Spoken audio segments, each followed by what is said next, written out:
Good morning mga mami, at dahil nga Monday na naman ngayon, alam niyo na maaga akong gumising at dahil nga Monday, first day of exam ng aking mga anak. At syempre bago nga ako magsimula, umupo muna ako dito sa may kusina namin.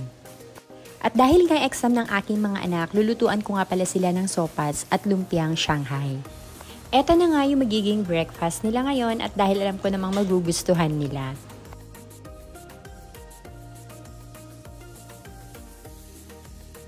Habang nagluluto nga ako dito, nagtimpla muna ako ng kanilang gatas dahil patapos na maluto ang aking sopas at dahil eto na at ang ipiprito ko na rin ang Shanghai.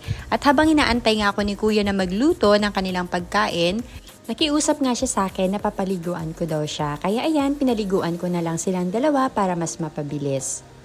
After ko nga silang paliguan, dahil tapos naman na sila kasing kumain dyan, ayan, binihisan ko na nga lang din sila at dahil mamaya nandyan na yung sundo nila.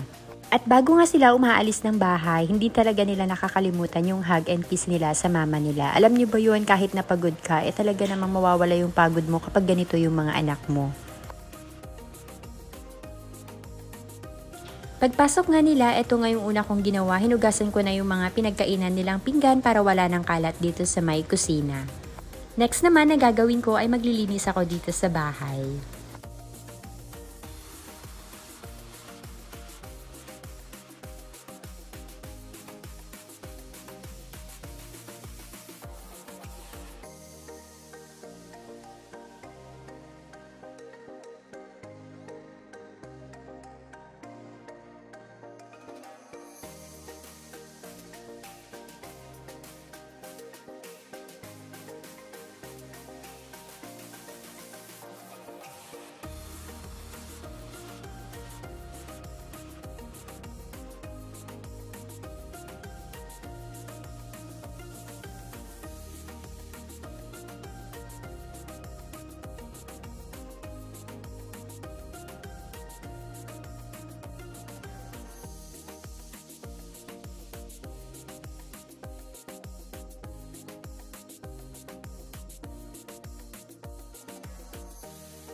O diba, patapos na ang aking gawain sa bahay, sa loob at sa labas at dahil mamaya-maya meron nga akong darating na bisita.